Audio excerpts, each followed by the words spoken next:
Good evening, it's Leah from Heel Scotland, and with me tonight, my big favourite polar bear, Kenny, from the Polar Bear Club. Kenny, how you doing? I'm alright, Leah. Good. How are you? I'm great. So listen, we better drop the sad news first, which is that sadly, due to an event that Kenny's got booked in on Sunday, he's not going to be at Tarbert Festival this year. No. But he'll definitely will be next year because we're going to coordinate our diaries a lot better. And we've got other festivals coming up, and I'm going to be coming to Polar Bear Club to do some things. So definitely keep an eye out. There's going to be lots of ice and Heel Scotland events happening together. So let's talk about the phenomenal success that you were at the Heel Inn and then at our Sky Festival. And, you know, you just kind of rocked up without a huge, too much pomp and ceremony, and that's what's great. You just come with your big tank and you put it there, and then people just kind of gravitate towards it. It blows my mind. I love it. I think I'm just really confident with it all now, and I think I think which I'm really confident is that the way that we do it works. And I get results. We get a lot of results with people, and it changes them quite fast. And I don't know what it is, but like you says, people tend to just do. When I say we're going to do this, they just tend to do it, and it works. Well, I was saying, you know, after you left Sky that Sunday, I was like, you know, my biggest thing is trying to help people to believe how powerful that they are. Yeah. And you know, don't take on an incurable or a terminal diagnosis. You know, that is based on such outdated model of physics. You know, and what you're doing is the complete antithesis of that, which is like that. You can do it. Yeah. And you know, and then they do it. And it's but kind of using it. You know, Joe Dispenza or Bruce Lipton, they talk about the placebo effect versus the nocebo effect, which is basically placebo effects when you're using it for good, and then this nocebo effects when you're using it for bad. And you know, like you, just to give people, you know, that maybe are listening that have not met you before, you know, you came up and did a day on my wild energy retreat. So people came on my retreat not knowing that was going to be a thing, and then you kind of just came in. We did the ice ceremony at night, which was beautiful lead in. And you know, you kind of put everybody in for a couple of minutes. Well, you said it was a couple. It might have been longer. Knowing what I know about you now, and you kind of held their hands, and it was very safe, and it was really nice, and it was beautiful, great night. And then the next day, it was like, here's what we're doing: 10 minutes nice and 10 resets. Now, not everybody managed the 10 resets, but every single woman there did the 10 minutes in the ice. Yeah, definitely. I think it's important to say as well. You know, there was 1,000 litres of ice brought up, 1,000 litre tank full of ice put into that tank. That water in there would have been. That's 1,000 litres that tank I brought. So it was 2,000 litre tanks I brought. One was full of ice and one was empty. I put all the ice into the other one and filled it with water. So that tank would 100% have been minus 0.3, minus 0.4 degrees, nearly half a degree under minus. Plus, ice itself sits at -5, -10. So it's not just like we've got a wee skim of ice. No, you're bedded in. You have to kind of dig in. It's almost full body contact with ice. So it's a fear, the fear that people get when they see your tanks, because they are, we would say, an extreme environment. So to go into it, anybody can sit in a cold water therapy tank for 3 minutes and get through it. But when you get into your tanks, no, you've really got to go somewhere. You've got to really find something. And I think that's how we get good results, because people start to realise the strength in themselves. No, their body's very capable of looking after themselves, and if they can just separate their thinking for their body for a wee bit, let their body do what it needs to do, and then they can concentrate on this battle of the mind. No, the higher self, the lower self. I can't do it. I can do it. You know, and just breathe your way through it. Yeah, and that's another thing I'd like to talk about in a wee bit more detail, which is I think that, you know, how you going into that ice with that idea that you have to stay in there for 10 minutes definitely allows you to hear the voice in your head. And I know when you come to the club and everybody you've put in ice, you're with them. Somebody's there with them the whole time. All the time, but it does help you to differentiate.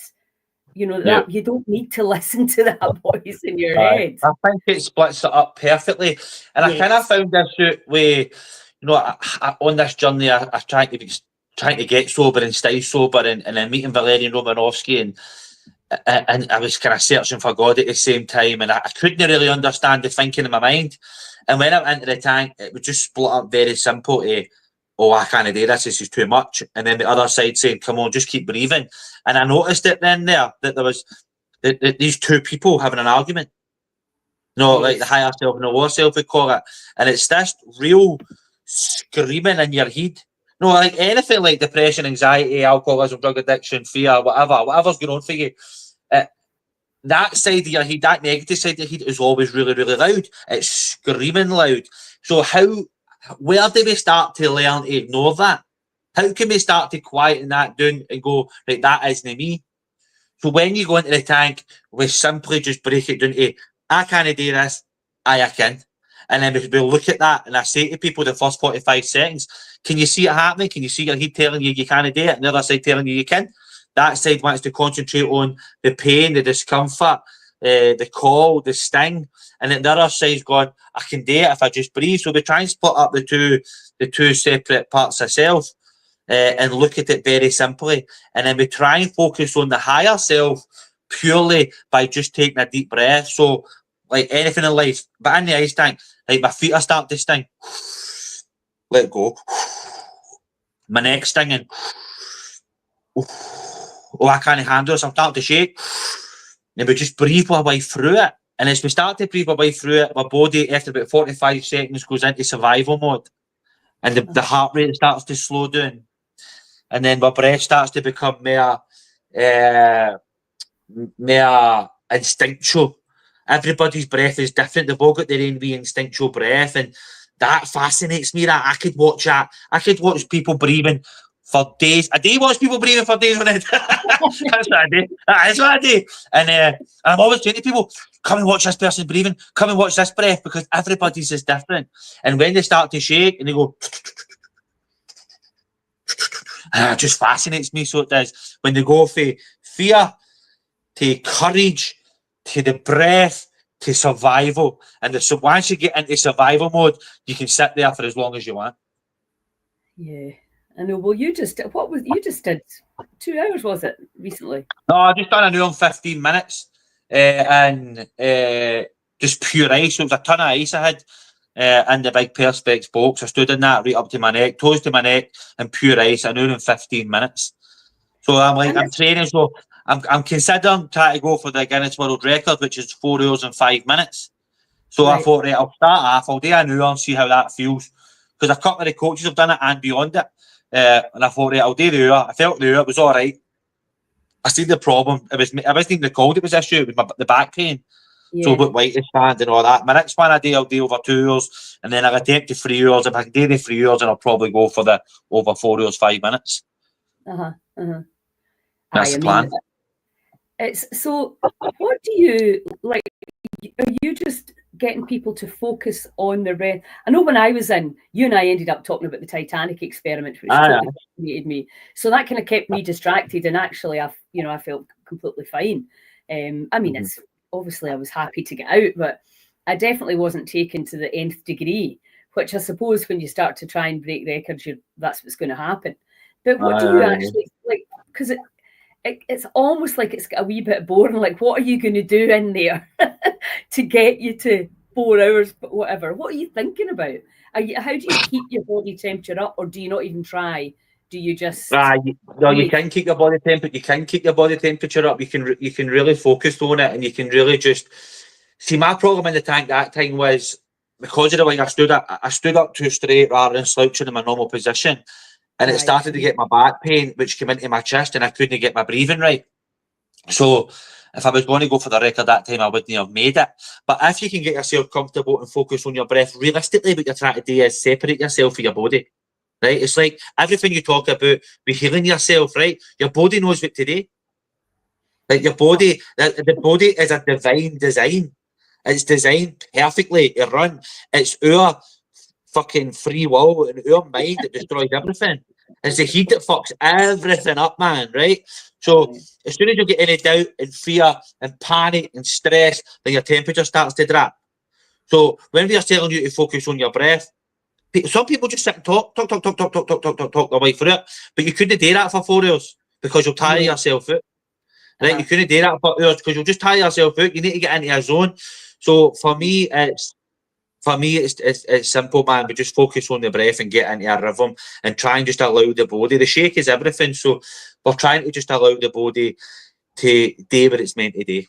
I don't think there's any great science in it. It's all everything for me is a game of the heat. It's a game of the mind. Everything is a game of the mind. If I go back to like, so we just finished a training block there, right? A 4-week training block, and we had 6 people who all completed an hour in the ice bath. 6 people who are novices or no big hitters in it, you know, but they are big hitters. But it's like it's like they've came into the tank. We've done 4 weeks with them, and 6 of them sat in an ice tank for 60 minutes. And one of the most amazing parts of that was wee Alison, right? Wee Alison had never even been to the club. She'd seen the Facebook page. She wanted to challenge herself. She's going to try and do a nice mile. She's got this in her head. She's going to go do a nice mile. She does a bit of swimming. So she came in, and they said to her, right, let's get into the ice tank and see how you last. We'll just do it by temperature. We won't do it by time. First time she was in, 30 minutes she sat in there. Right. Second time she went in, I said to her, Alison, I think you can do this. I think you can get an hour. I said, actually, I know you can do an hour in here. So let's just get focused on your breath, keep your mouth shut, get your head down, and we'll get through this for an hour, right? At 51 minutes, our temperature hit 35 degrees. Right? Now, at 35 degrees, we're calling it, right? Because we're no doctors, we're no paramedics, right? So there's only so far we will take it. And I said, at 35 degrees, I said, you're out. I says, and you've got 9 minutes to go. I went, you need to focus, man. Get your breath sorted, get your head clear, and let's get through this. So by that time, we're checking her every minute, her temperature, because if she drops even slightly, you're out. I checked her a minute later, and she was 35.7 degrees. She brought it up 0.7 degrees. That's fascinating, eh? I mean, that blows my mind.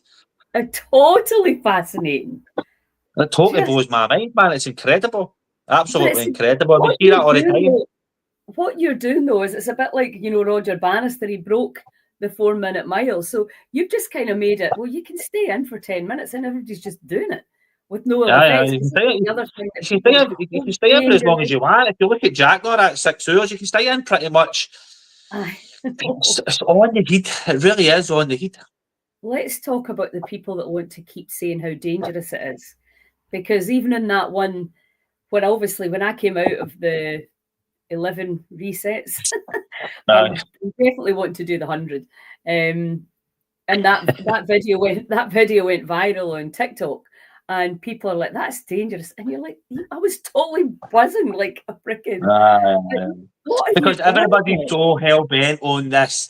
Everybody's forgot about who Wim Hof actually was and how he started. We've all forgot that now. We've all forgot about the Iceman and the box and the swimming under icebergs. And that's all long forgotten now.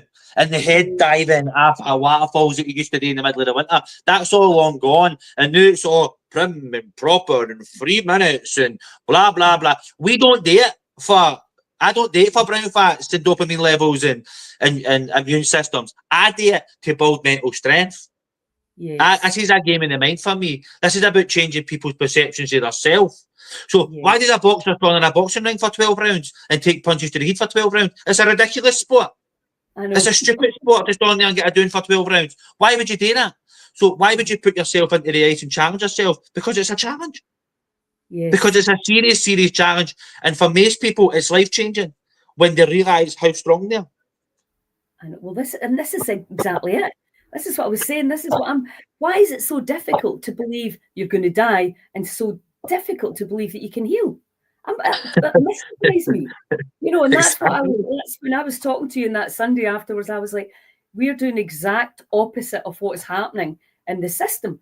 Because the reality is, whether you believe you can or you can't, you're right. And that's what fascinated me. Obviously, there was that young guy that just was walking past. And that's the big advantage of your big branded tanks, isn't it? People are like, what's this? What's this? And then obviously these 3 young guys ended up coming up. But also, like, some of the women, there's just something that draws you, and you're like, that I'm not doing that. And a lot of them said that. And then, I mean, pretty much Saturday had people in all the time. And then on Sunday, it's like, this is the last chance. And like people wanting to go. And I'm like, it's so fascinating, the psychology of it. You know, and you're right, it absolutely is the challenge. And the buzz when they do it. Like that young girl that thought she'd only done 3 that minutes. That was a beautiful moment. That actually, you know something, I've still got that on my phone. I'm going to post that. I'm after if I can post it. She says, "Aye." She came up to the tank. She had came to us on the Friday night as we were setting up, and she went, "Oh, I really want to do it, but I don't think I can do it." So her fear started the moment she seen us. She was living with this fear in her head, right? I know I can. And then on Saturday, I'm going to do it. I'm going to do it. Oh, I don't know if I can do it. And then she's like, my pals are going to do it. And then at the Kaylee, she said to me, right, I'm coming tomorrow and I'm going to do it. All my pals. So her fear went for nearly 3 days. And she rocked up on the Sunday and she was terrified. And I mean terrified. And she went, listen to me. I'm only doing a minute. I just want to feel it. I went, aye, all right. She went, promise me we'll only do a minute. I went, whatever. I went, you need to get to your neck first before you can even think about a minute. And I think about 3 minutes she went, has it been a minute yet? And I went, no yet. I went, no yet. I said, we're sitting there nice and comfortable. I said, don't worry, we'll get you to a minute. And then she went, it must be a 3 minutes. And I went, look, I said, you must be in a minute. I went, all right. I went, let's get to 3 minutes. Right? So at that time, she was already nearly 6 minutes. Right?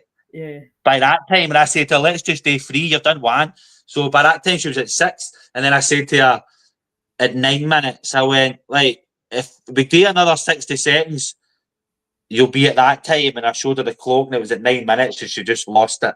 Like she was screaming, she couldn't believe she'd managed it. Because her head was trying to tell her she couldn't do it, even though she was doing it. Like, I can't do something that I'm sitting doing. You're fucking doing it. What are you talking about? You can't do it. You're in it. And when she seen that, it made her day. It made her whole weekend because she'd achieved something that she didn't think was impossible, which she didn't think was possible. I love that. That's why I do it. I know. I remember reading about a study they did with army guys, and it was like a long distance event, but they started changing the signs. So, you know, you've done 13 miles or you've done 27 miles. And the difference it made to their performance when they didn't put any signs up, and then they did exactly what you did there, or you've done 5 miles when they'd actually done 7. And it was so fascinating because that's exactly what it is. It's the mind. Again, it's showing us categorically that it's the mind that's holding us back, not the body. And the body follows the mind. And that's the thing that's so, that's why I love it so much. And we see that at the moment, the exact moment somebody doubt creeps in, that if they're doing long exposure, then the temperature drops. So I told you this while about Jack. Jack was training. He was trying to get up to, I think Luca had done 2.5 hours, and he wanted to beat Luca. So around about the 2 hour mark, Jack started to. This is just like the Scottish Championships we had, and he was kind of getting uncomfortable. You could see he was starting to get a bit restless. As soon as that happened, man, his temperature just went. Boom. Where up until nearly the 2 hour mark, he had maintained a normal body temperature. Aye.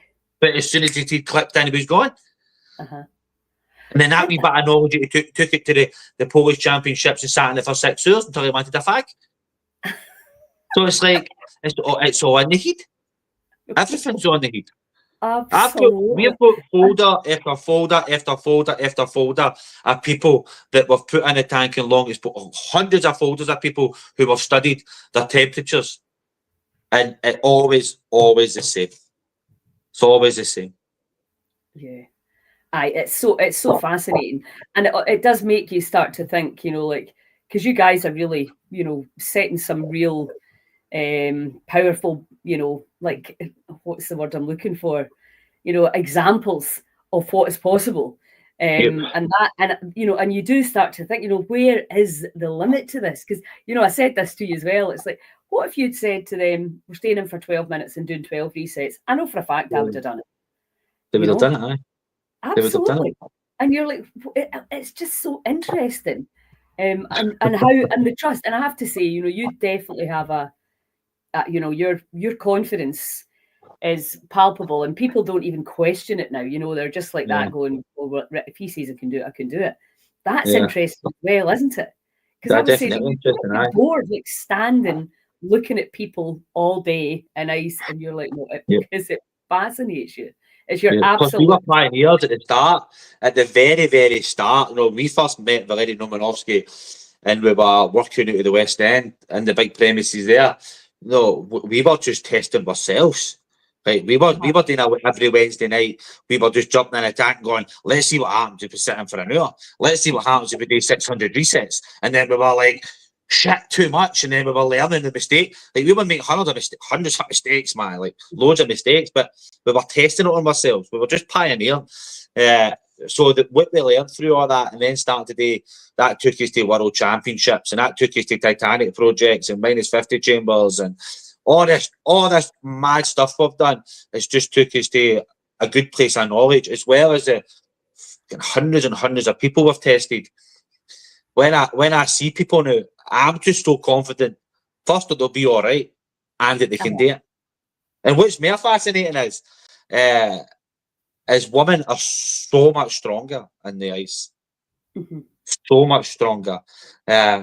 And we think it's got something to do with pregnancy. Obviously, I don't know, I'm not a woman, but we reckon that it's something to do with their ability to have children, their pain threshold. Because you wouldn't believe how many times a couple will come in and the guy will say to me, "Here, mate, listen, man, I'll be brand new with this, man, but I don't know what she's going to be like, right? Like, that's what they're all like. I think she'll struggle with it." And always, the woman always gets in, sits down nice and quiet, and just goes, "Oh, right, shit," and gets on with it. And the guy goes, "Ah, ah, ah." And it's wild. Women have just got this ability in the ice. It's crazy, man. Completely different. Yeah, I think there probably is something about that kind of endurance that you're just like, you kind of know it'll pass, and definitely labour teaches you that. There's no doubt about it. We're probably just built. But one other thing I wanted to ask you was, because I was talking about, obviously the shake after you come out the ice, and I was saying that at our retreat, I think there was like 14 people went in, and there was 2 or 3 that didn't shake at all. And it's not, that was definitely not about body fat, because one of the women that didn't shake didn't, I mean, nobody's obese or anything like that, but some people are a wee bit better padding than others. Do you see any correlation between body fat and ability to do it? 100%. And I think that's probably why all the males, it's males that have got like the longest time in the ice tank, and it's males that will have the longest time in the championship, because they're bigger. They've usually got more, bulk around them. These guys that more mass than what the women have. But 100% body fat is an advantage being called. There's absolutely no doubt about it. Right. Where are you shaking though? Is the shake is very, very different for everybody, and everybody's shake is different as well. When I look at the shake, it comes down to our study in hypothermia. And hypothermia is vast. It is a vast subject. It's almost it's too vast to even try and understand. I see people at the other time saying, if you do any more than 10 minutes, you'll get any more than 7 minutes, you'll get to hypothermia, and you can't do this and you can't do that. It's impossible to know, because hypothermia can kick in with your diet, alcohol, medication, your sleeping patterns, stress, a vast amount of reasons that your body will get called fast. So when your body's going to get called fast, the more stressed out you are, the shaking will probably start faster. It really depends. Some people don't shake until they're starting to warm up. They don't even shake in the tank. It's just very, very different. Very, very different for everybody. Yeah, I didn't shake in the tank, which I was quite surprised at, because I like do not stay normally in for long. But obviously, I'm pretty well adapted. I pretty much, I know by the time you'd come up, I'd been in the ice every day for like 2 months. Aye. So obviously that's helps. There's no doubt about that. I'm very used to. But I still, the thought of staying in for 10 minutes gave me butterflies that I've not had since I was a kid. So that was interesting as well. But then the shakes, of course, which like it's not unpleasant. I didn't, it's not painful or anything like that. I was trying to explain it to people, but it's just completely uncontrollable. You're just like, it's uncontrollable. There's two different parts that get into your tanks. There's when you get into the ice tank, you've got this. You have to have this sort of courage, and you have to have this sort of battle of the two minds, and it's up to you to stay in there. You've got to really fight to stay in that tank for the 10 minutes or beyond. When you come out of the tank, there needs to be an acceptance, because this is why it's so good for a trauma release therapy, the shaking therapy, because it's so deep. When it kicks in, it's uncontrollable, and it's dead easy to, you can't stand this. So you have to really just sit and accept and continue with your breathing that you had in the tank.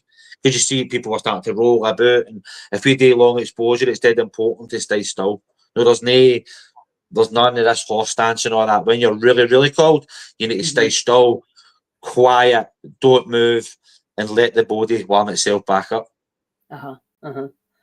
Yeah, because you could notice some people when they come out the tank, really, you just had to kind of help them to the, to the warm up area. I actually was okay. I went in, get changed out, because obviously you're full of ice cubes as well, and then went in and lay down. But the other thing that I found funny was you couldn't even feel the hot water bottle was hot. And I know you'd said, to be careful, because I was like that. Can you put hot water in that? And they're like, there is hot water in it. You're just like, look, you're kind of numb, aren't you, really? No. Our sauna sits at 80 degrees.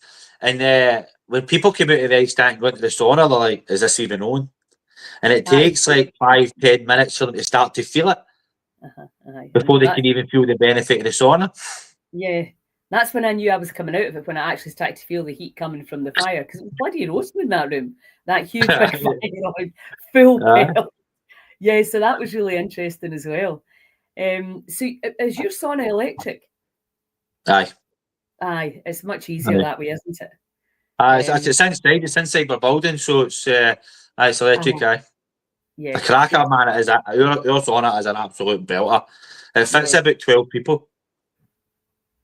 Does it? That's easy, you can fit 12 in it. You can 4 that side, 8 in that side. You can do 1, 2, 3, 4. Easy, about 12 people you get in it. It's massive. It's huge. You'd lie in it. It's massive. The health benefits of a sauna blow my mind. And we need them all over the country. So I've never heard it, man. Manners, William, Margaret Brennan. Hi, Sharon. How you doing? Wait till you see the sauna we're getting in Tarbert, Sharon. It's going to be beautiful.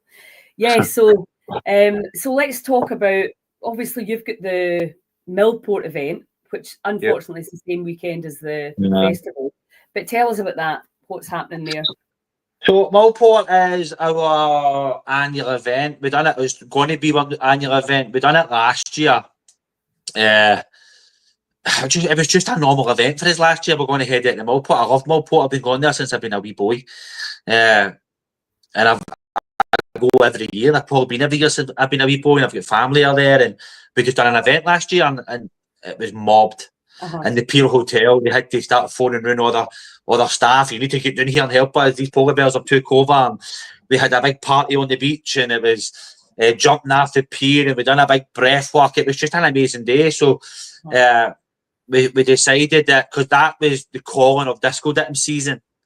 That'll be me calling disco dipping season, when it's nice outside and the water's a tiny wee bit warmer, but you don't have to really rush to get changed. So we call that disco dipping season. So we're saying that we've put this event out for the 13th, and it's just grew legs and arms. The last time I looked at it, there was like 120 odd people gone, with like nearly 500 people interested. So there's already, I think, probably going to take about 60 people on the Saturday. there's the amount of people going camping now. It's just growing legs and arms. We've got Paddy's coming to do a bit of calisthenics. We'll do a bit of breath work. We want to do a massive pono there. And all our events are all free. We always do our events free. We're just trying to get people together. We're just trying to. Our community is quite a beautiful community, man, and we're all quite lively. So that is the plan for that, and it just seems to have just went boom. And if we wake up on Sunday morning and it's a scorcher, then it's going to be wild. No, I wish that wasn't the same weekend because I'd love to have been at that. But anyway, next year we'll organise it better. Well, we have events. So we do an event every second week, and there'll be another couple of big ones. But we do a sports day as well, and Air Beach, and that is hilarious. Great. Sports day is amazing. We do all the same stuff. So we've always got stuff going on that everybody can always come and get involved in and do breathworks and all that. Fantastic. So we need to check the diary and get a date in to do a breathwork at the. I'll take that. I'll take people through that breathwork that you were too scared to do. I done it. I still done it. I'm winding you up. Did you know something about that breathwork? Right, this is I was talking about Paul. Paul was like, "No way, that's not true." I was doing the breathwork with you, right? And I was kind of looking at you, going, "Mercy here, fuck's sake, man!" Like, I could feel myself cramping up, and I was like, I kept going and going, and I kind of went, like, I just couldn't move, man. And I went, "Oh, I need to stop." And I had to take a breath for doing the breath. And then I was about 5 minutes. Then my fingers started moving. And then you went, "Right, what was it? Double breath you do." What's that? The second part of it? Aye. So it's like the second part, you're going, "Let's go." And I'm like, "Oh my gosh, she's not even done." And then I went back into it again with you. And it was the most powerful breath work I've ever done. And like I say, I don't greet. I find that I really struggle to greet. Not that I don't want to greet or I'm too macho to greet. It's just for some reason, there's something about me. I never really greet. And I've documented it for fucking years now. And when I sat up finishing that, I just burst. The emotion just came flooding at me, man. It was a pure, unbelievable release. And I felt like I was sitting with God. And I was so privileged. Then you came up, you kissed me in the forehead. And I was just like, wow, what the fuck was that? I might say that fucking we can't put a spell on me. Yeah. And even like after that, when you put the Joe Dispenza on, that beautiful meditation, I couldn't even focus on that because I was fucking out my skull. I was gone with it, man. I had to do that. I had to do the meditation the next day because I wanted to do it. But that breath work for me is phenomenal. It's a phenomenal breath work. It's a kind of 15-minute come down after it, and that's the reality. And I just got that meditation. That's why I was like, because for me, it's all about the frequency, the vibration of unconditional love is what heals the body. And if you can get into that coherent state and create that coherence going through every cell in your body for long enough, often enough, that's where the healing's at. Yeah. And as we know, doing it together, and certainly in Sligachan, I mean, how beautiful was that venue? It's just like off the scale, isn't it? Yeah, that's stunning. Beautiful. Yeah, aye. So we need to get a date in for me to come to the club. And I think I was saying to you, my son and my grandson there, and it's funny because people see it and then they're like, "That you're crazy," and then they're like, "How does it feel?" It's got a draw. It definitely has got a draw. So we're doing a festival in Stronteen. I'll send you the dates. Stronteen's near Fort William. So we're doing one there in October. And I'm going to look at another venue, hopefully this week. So, we'll need to get your events onto our site as well so that people can see exactly what's going on. And, sometimes it takes courage, doesn't it, to attend events. And I think it's, for people that are listening and think, I know that when I saw people going in the sea in November in Ireland, I just thought they're mental. It never occurred to me, but the seed was then planted. And then you're like, now these people are getting something from this. You don't do that for absolutely no reason. There is a payback. And that's where the science comes in to really help people to understand. And I know that you said the last, or I don't know, a couple of times ago that I spoke to you, it's really good for people wanting to lose weight as well. Aye. I'm assuming it, obviously, I know that Michael Phelps, he used to have to eat something like 19,000 calories when he was cold water swimming because he couldn't keep his body weight up. Obviously, he was exercising a lot, but the cold as well. You burn so many calories when you're shaking for that long. Aye, absolutely. He is, he is calories. As you're losing heat and your body's trying to build it back up again, it's just using all your resources. It's using everything. And this shake is every muscle in your body is vibrating, creating a friction to your body's just eating all your calories up, man. If you do it regularly enough, plus obviously, the the dopamine that you get off it and the feel good factor and you get yourself off it as well, man. So you achieve things better, achieve your diets better. Yeah. And I know that, I mean, it's obviously great for performance. I mean, sports people have been doing it for millennia, going into ice after serious workouts, etc. And I think that's, it's not all about, the mind, and obviously it's great for addiction, and everybody's addicted to something as far as I can see, whether it's a story, whether it's alcohol, or whether it's shopping. There's, we're all doing things that perhaps life would be easier if we didn't do them.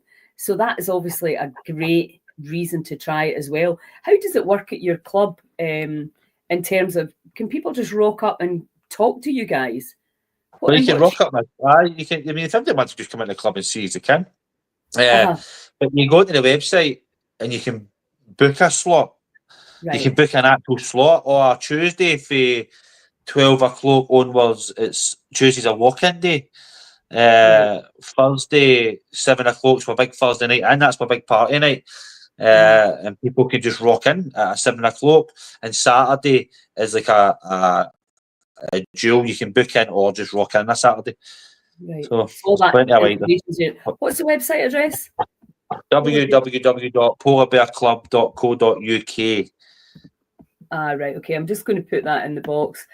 So what's your opening hours? Are you closing on a Sunday? Closed on a Sunday, aye. So, but you're open 6 days a week? Well, I'm in 6 days a week. So Wednesdays chops and changes every now and again. So sometimes we do like into the silence or respect to silence, where we do like a night of just meditation, and it's a bit like a nice ceremony, except it's just quiet, ice and sauna. We keep it nice and calm.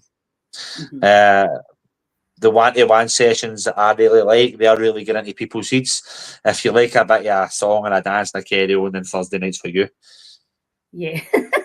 That'll be me then. I'll definitely need to come on the Thursday night.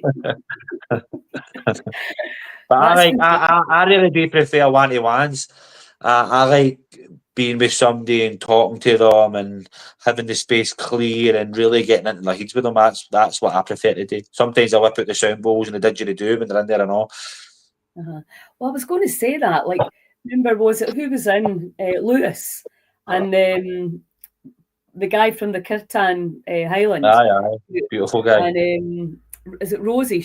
I loved her. She was amazing, and she started just singing the mantras. I thought it's quite nice to have that. But everybody in the club's not listening to that Hare Krishna mantra now. Yeah. Well, I was actually thinking I need to learn that in the guitar. It's a pretty easy chords, I think, but I thought I want to know it off by heart. It's a lovely mantra, and obviously I'm talking a lot now with the heart coherence about the power of the voice to put us into coherence, and that's what that does.